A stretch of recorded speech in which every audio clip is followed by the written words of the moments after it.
To whom it may concern. You might want to consider reality from a different lens. What if I told you our religious scriptures got it right? Reality is a platform for spiritual warfare. The losing side is the darkness and the winning side is light. The individuals who are lost are deeply unconscious and disconnected from flow, a space I like to call the sunken place. On the other side, you have the enlightened ones. It is a spectrum, and with every action, we move away from one and towards the other. As we progress, we get more energy, more creativity, more insight. We also become better receptacles for good energy and become more resistant to bad forces. We have a greater sense of agency and free will. We are more connected to the soul and God. We have more brain power and useful thoughts and resilience. On the other hand, indulging in destructive habits will push us further along the unconscious spectrum, and if we do it for long enough, we may actually be gone entirely. It is really spooky to see. People start to look like AI robots with the darkness in their eyes and deadness. So let us describe what things will move us upwards and uplift us, and what things will make us descend. Any kind of practice that is good and wholesome will help us advance. Anything that is virtuous, such as being kind, compassionate, good, nice, caring, so on and so forth. On the other hand, any kind of practice that is not good and has some air of trickery or deception or darkness to it will turn us unconscious.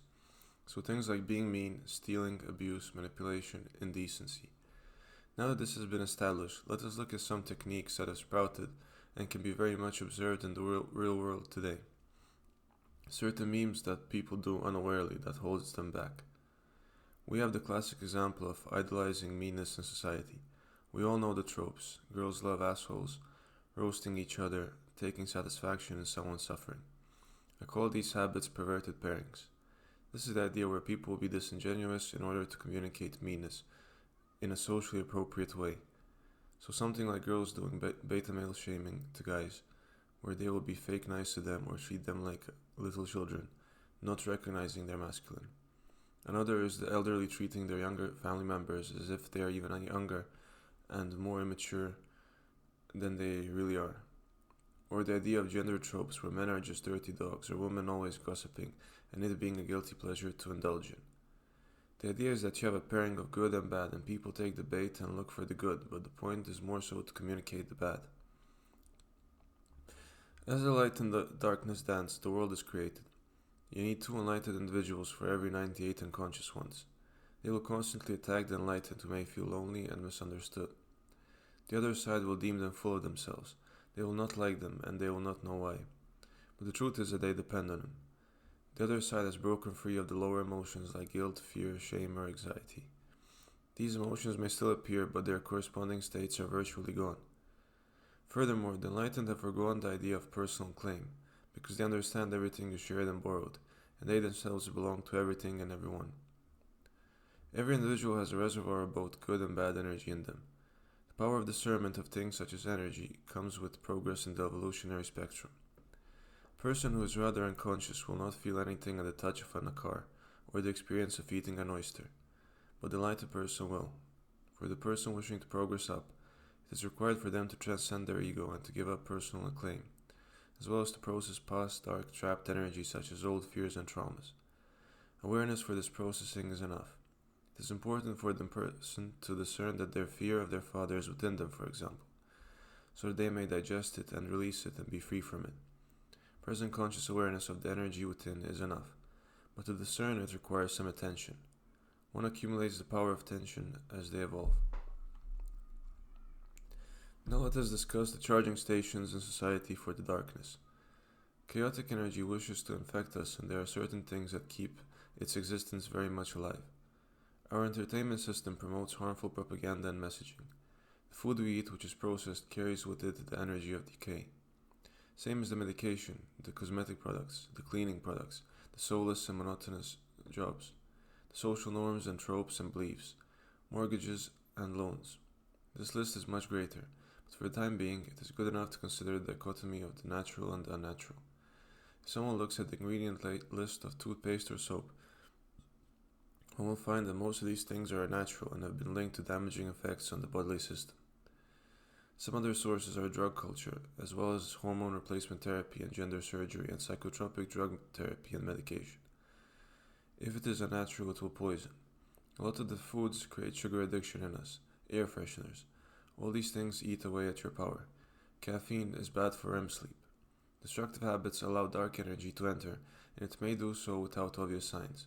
When one drinks, it seems like there isn't an increase in chaos energy happening, but this is a mirage. In fact, the person feels good because they have been rewarded by the chaos energy, which can influence mind and body to serve its own purpose. Likewise, this energy will really fester in the person and resist change or leaving them alone. The person will convince themselves and others that they simply are that way and they should accept it, when in fact it is the chaos possessing them. As we progress or devolve, we become better receptacles for both energies. The next step requires us to examine our own minds and the beliefs in it.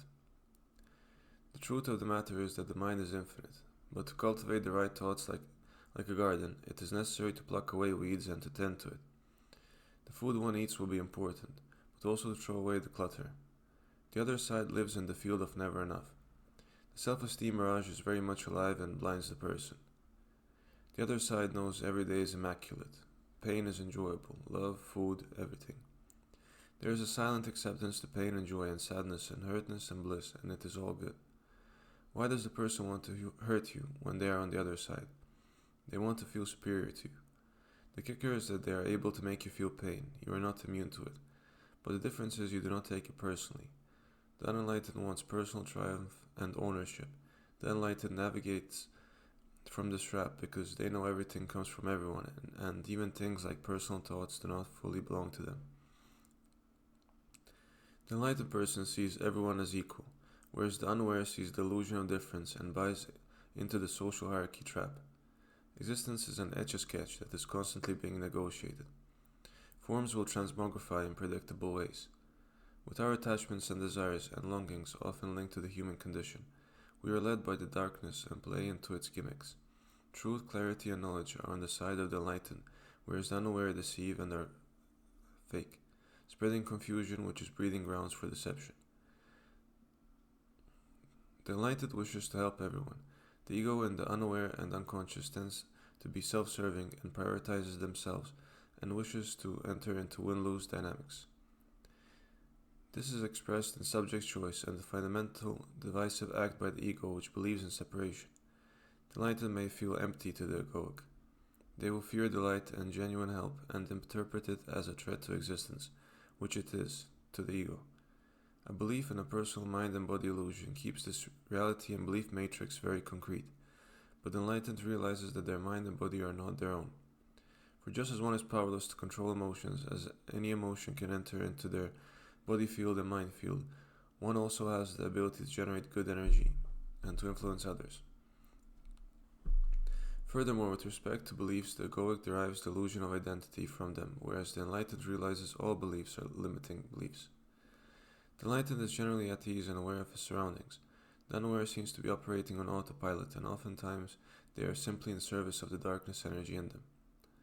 The enlightened sees every day as an opportunity to grow in knowledge and to slay as many dragons within themselves and others. For as one dragon dies, or demon, an external one, dies as well. The unaware seeks out their comfort zone instead. The enlightened realizes that the demon dying means more light which will be able to enter.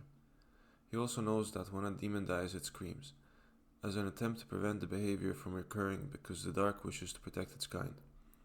After one does the activity which can lead to growth, such as approaching a woman in a romantic fashion, applying for a different job, or going to the gym, his emotions will swell up as an attempt to get him to stagnate. The enlightened does not fear this because he wishes to be a progenerate rather than a degenerate. His works have the air of evolution, whereas the works of the degenerate have the air of stagnation. The degenerate will not be able to notice the light in the works of the enlightened and will shun them, but the enlightened continues to work selflessly. The idea of the self and the mirage of the self-image is a powerful means of re-establishing a world order of slavery by the unconscious forces in reality. The duality of personal image and performance leads us like a character with a carrot and a stick and operates in the basis of reward and punishment. The enlightened can look past this because he realizes that every praise and every punishment is a limitation and an illusion, and as he reflects in life, he sees he has often been on both sides of the fence, both praised and scorned, and the people seemed really sure of their opinion on both occasions. Self-image is an illusion where the ego waves a carrot and says, "Come with me, I will tell you who you are," but of course any iteration it may provide would be a huge limitation, leading to suffering and persona fatigue. The enlightened seeks to do as much good as he can, regardless of his position in life. The unaware believes in means justifying ends and wishes to postpone his good deeds, perhaps until he is in a better position in life. Furthermore, the enlightened is generally purposeful and definite. He strays away from vagueness because open interpretation can open the door for chaos energy. He is precise with his words because he knows the other side may wish to leave the door open for chaos. The enlightened is caring to all things, and not only those that are life forms, because he knows that all of his actions have influence. He spends his money wisely, for he realizes that with every purchase, a demand is made for like items to enter the world.